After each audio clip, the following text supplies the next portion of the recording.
Pimpinan. Assalamualaikum warahmatullahi wabarakatuh. Sebelum kami membacakan pandangan fraksi, kami ucapkan ahlan wa sahlan kepada Pak Menteri di Komisi 6. Semoga sinergisitas kita ke depan lebih baik dan bermanfaat buat bangsa, negara, dan rakyat kita semuanya. Pandangan fraksi Partai Kebangkitan Bangsa DPR RI terhadap rancangan Undang-Undang Regional Komprehensif Ekonomi Partnership Persetujuan Kemitraan Ekonomi Komprehensif Regional disampaikan oleh juru bicara Kapoksi FPKB DPR RI, Insinyur Haji Muhammad Nasim Khan, anggota nomor A36. Assalamualaikum warahmatullahi wabarakatuh. Salam sejahtera untuk kita semua. Yang terhormat Saudara Pimpinan Sidang, Bapak Ibu anggota Komisi 6 DPR RI yang kami banggakan. Yang terhormat Menteri Perdagangan Republik Indonesia yang kita harapkan menjadi kebanggaan, serta hadirin yang berbahagia. Alhamdulillah, di kesempatan berbahagia ini, marilah kita panjatkan puji syukur kepada Allah Subhanahu wa Ta'ala atas nikmat dan karunia-Nya sehingga kita dapat hadir melaksanakan rapat kerja Komisi 6 DPR RI bersama Menteri Perdagangan dalam rangka mendengarkan penyampaian pandangan fraksi terhadap rancangan undang-undang tentang pengesahan persetujuan kemitraan ekonomi komprehensif regional. Sholawat serta salam kita tidak lupa kita haturkan kepada Rasulullah Sallallahu Alaihi Wasallam yang telah memberikan ilmu dan contoh dalam mengelola dan mengatur masyarakat, bangsa dan negara, sehingga kita menjadikan teladan dan bekerja demi terwujudnya peradaban Indonesia, baladun tayyiban warabban ghafur.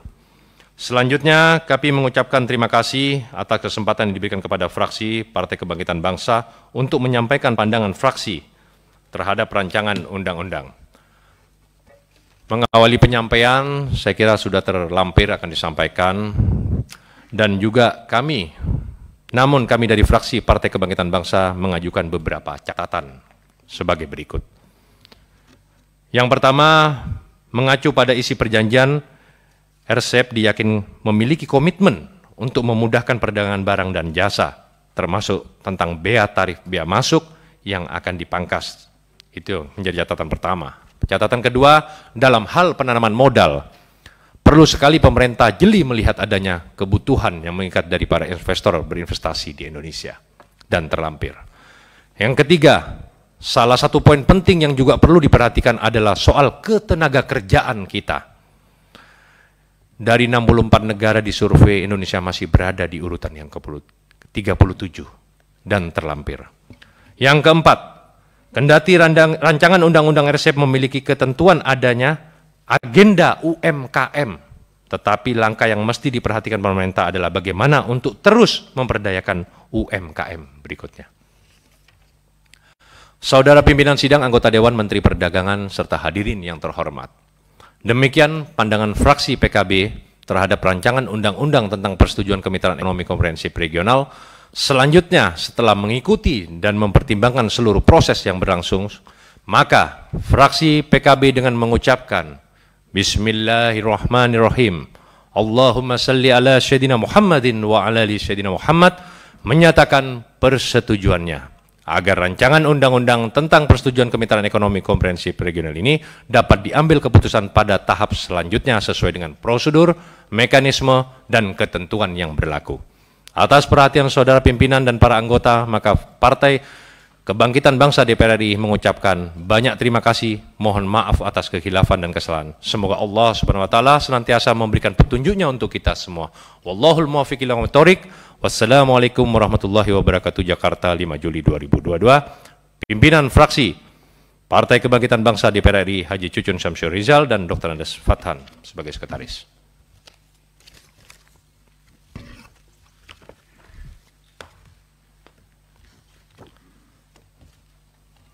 Sesi kedua kami sampaikan pandangan umum fraksi terhadap rancangan Undang-Undang Pengesahan Perjanjian Kemitraan Ekonomi Komprehensif antara Pemerintah Republik Indonesia dan Pemerintah Republik Korea, disampaikan oleh juru bicara Kapoksi FPKB DPR RI, Insinyur Haji Muhammad Nasim Khan, anggota nomor A36. Assalamualaikum warahmatullahi wabarakatuh. Salam sejahtera untuk kita semua. Yang terhormat saudara pimpinan sidang, saudara anggota Dewan yang kami banggakan, yang terhormat saudara Menteri Perdagangan Republik Indonesia yang menjadikan harapan kebanggaan kita, serta hadirin yang berbahagia. Pada kesempatan ini marilah kita panjatkan puji syukur kepada Allah Subhanahu wa taala atas nikmat dan karunia-Nya kita dapat hadir melaksanakan rapat kerja Komisi 6 DPR RI bersama Menteri Perdagangan dalam rangka mendengarkan penyampaian pandangan umum fraksi terhadap pembahasan rancangan undang-undang berikut. Salawat serta salam tidak lupa kita aturkan kepada Rasulullah Sallallahu Alaihi Wasallam yang telah memberikan ilmu dan contoh dalam mengelola, mengatur masyarakat bangsa dan negara, sehingga kita patut meneladani beliau demi terwujudnya peradaban Indonesia yang baldatun thayyiban wa rabbun ghafur. Saudara pimpinan sidang, anggota Dewan Menteri Perdagangan serta hadirin yang terhormat, dalam perjanjian kemitraan sudah terlampir beberapa hal yang sudah disampaikan sebelumnya dan tercatat. Beberapa hal yang menjadi catatan fraksi PKB diantaranya. Yang pertama, pemerintah perlu meningkatkan nilai tambah produk dalam negeri. Sasaran ekspor harus pada basis komunitas-komunitas dengan nilai tambah yang tinggi. Karena hal itulah yang dapat mendongkrak neraca perdagangan Indonesia yang sebelumnya sudah terjadi sangat baik. Yang kedua, biaya logistik di Indonesia masih relatif lebih mahal dibandingkan negara lain, termasuk Korea Selatan. Biaya logistik di Indonesia di tahun 2021 sebesar 23% dari produk domestik bruto PDB, sementara Korea Selatan sekitar 9% dan terlampir. Yang ketiga, melalui EKSEPA Indonesia dan Republik Korea berkomitmen untuk membuka lebih dari 100 akses pasar subsektor jasa, di mana Indonesia membuka 106 subsektor jasa pada 12 sektor jasa. Perlu memantau hasil dari perjanjian ini agar dampak dapat membawa peningkatan terhadap ekonomi Indonesia. Yang keempat, dalam perjanjian EKSEPA Indonesia berkomitmen eliminasi tarif dalam IKSEPA sebesar 92,06% setara dengan 9.954 pos tarif dan terdapat bisa menjadi komitmen terbaik ke depan. Akhirnya, fraksi PKB mengingatkan bahwa persetujuan IKSEPA ini haruslah membawa manfaat bagi kepentingan nasional kita, sehingga produk-produk dari Indonesia dapat menambah pasar yang lebih luas.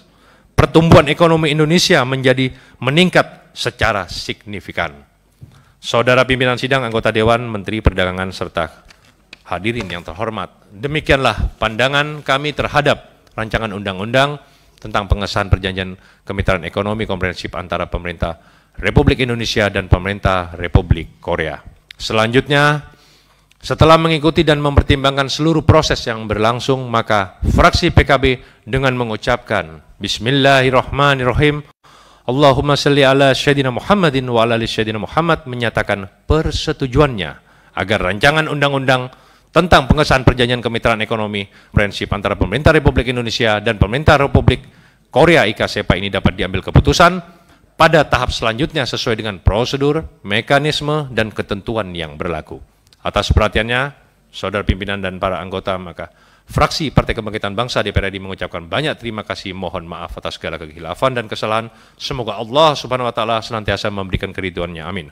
Wallahul muwaffiq ila aqwamit thoriq. Wassalamualaikum warahmatullahi wabarakatuh. Pimpinan fraksi Partai Kebangkitan Bangsa Haji Cucun Syul Rizal dan Dr. Andes Fathan, Jakarta 5 Juli 2000.